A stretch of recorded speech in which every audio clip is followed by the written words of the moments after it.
The narrative surrounding Floyd Mayweather, once the untouchable king of boxing, has taken a dramatic turn. His legacy, built on an undefeated record and a persona synonymous with wealth, is now under scrutiny. Whispers of financial trouble, unpaid debts, and questionable business ventures are growing louder, painting a picture of a man whose empire may be crumbling. Critics, from former rivals like Oscar de la Hoya to promoters like Eddie Hearn, and even former allies, are questioning whether Mayweather's lavish lifestyle and recent actions signal a desperate attempt to maintain relevance and financial stability. The boxing world, once in awe of his dominance, is now grappling with the possibility that the man who branded himself "money" might be running out of it. Mayweather's story has always been about control. Control in the ring, control of his image, and control of the narrative. His 50-0 record, multiple world titles, and massive pay-per-view earnings made him a global icon. He wasn't just a boxer. He was a brand, flaunting private jets, fleets of luxury cars, and million-dollar watches. His nickname, Money, was more than a moniker, it was a lifestyle. Strip club appearances where he showered cash, exotic cars he drove once, and a persona built on excess defined him.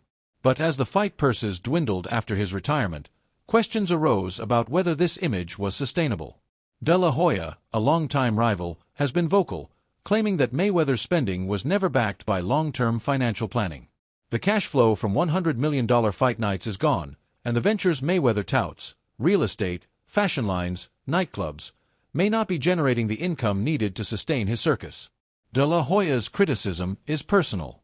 He recalls how he helped build Canelo Alvarez, who fought on his undercards and became a star under Golden Boy Promotions. When Canelo signed a historic $365 million deal with DAZN in 2018, Mayweather dismissed it, claiming he could earn that in a single fight. De La Hoya fired back, calling Mayweather a low-life for trying to steal Canelo's thunder. The animosity runs deep, rooted in professional betrayal. De La Hoya accuses Mayweather of disloyalty, pointing to how he allegedly took Canelo to HBO for a lucrative deal, pocketing money while Canelo saw little. These aren't just business disputes, they're personal wounds, and De La Hoya believes Mayweather's current struggles are karma. He sees a man chasing relevance through exhibition fights against YouTubers and influencers, tarnishing a once untouchable legacy. The exhibition fights are a sore point for many. Mayweather, now 50, continues to step into the ring for bouts that lack the stakes of his prime. Opponents like Logan Paul, a YouTuber with minimal boxing experience, or aging MMA fighters, are far from the elite threats he once faced. These spectacles draw attention, but they also invite criticism. De La Hoya has pleaded with Mayweather to stop, warning that these fights diminish his legacy. "You're a legend in the sport," he said online. "You have to stop embarrassing yourself with these exhibitions. I know life is expensive, but put your legacy first." The sentiment is echoed by Eddie Hearn, a prominent promoter who doubts Mayweather's financial health. Hearn points to the astronomical costs of Mayweather's lifestyle, multiple homes, Bugattis, six-figure gambling nights, and questions how any investment could keep up. "I don't think he's got the money," Hearn said plainly. "When you're spending what he's spending, you start to wonder." The whispers of financial trouble aren't just speculation. Logan Paul, who fought Mayweather in a 2021 exhibition, claims he still owed $5 million from the event. Mayweather boasted of earning over $30 million, but Paul's accusations suggest the money isn't flowing as freely as claimed. His brother, Jake Paul, has been even harsher, calling Mayweather a fraud whose wealth is an illusion. "Floyd was the greatest boxer of his time, but times don't last," Jake said. "Legacy doesn't pay bills." The Paul's public jabs aren't just about personal grievances, they're a direct challenge to Mayweather's brand. If the man who built his empire on easy money can't pay his opponents, what does that say about his financial empire? Other voices are chiming in.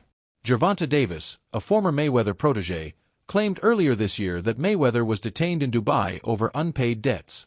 Though Mayweather's camp denied the story, it lingers, fueled by similar accusations from others.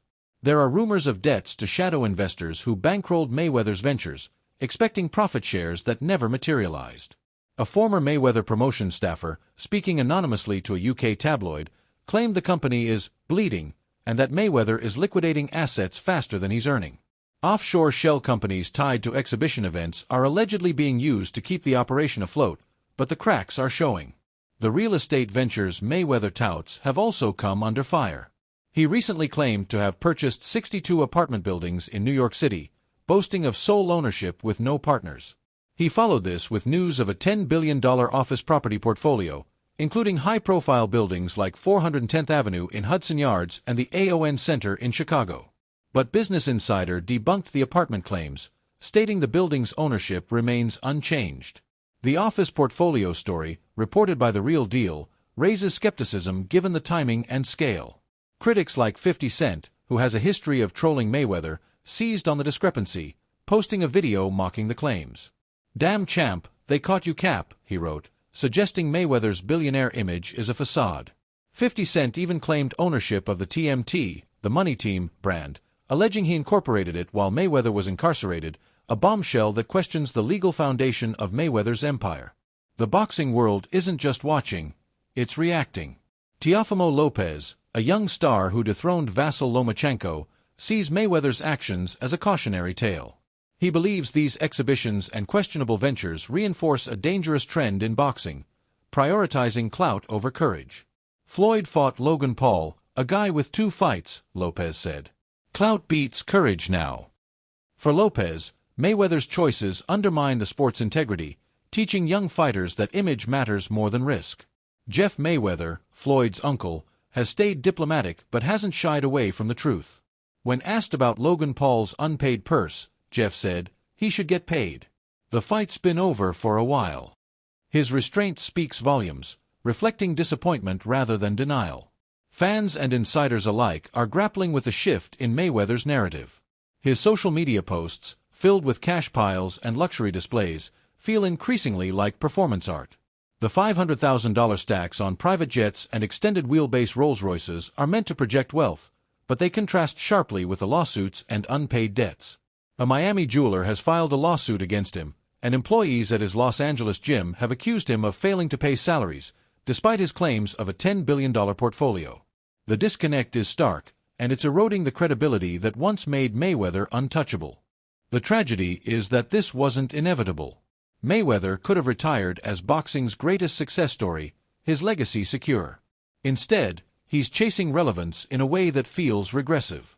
The exhibitions, the real estate boasts, the public feuds, they're not the moves of a man in control but of one reacting to a fading empire.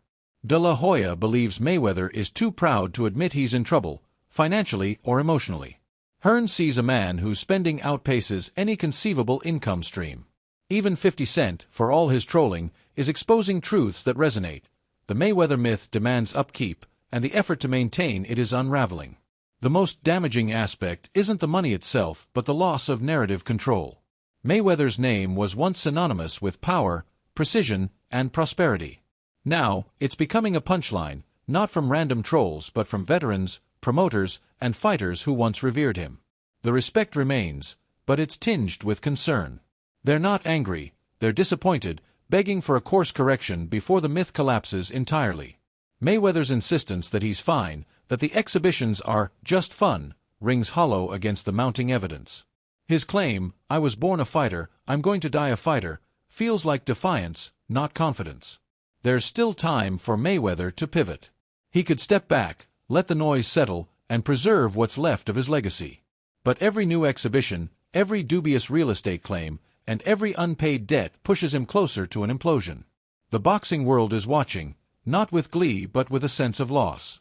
They want to remember the Floyd who outclassed opponents with surgical precision, not the one hustling for clout against influencers. The warning signs are clear, and the voices, from De La Hoya's pleas to Hearn's skepticism to Lopez's alarm, are growing louder. If Mayweather continues down this path, the legacy he built with his fists could be buried under the weight of his own illusions.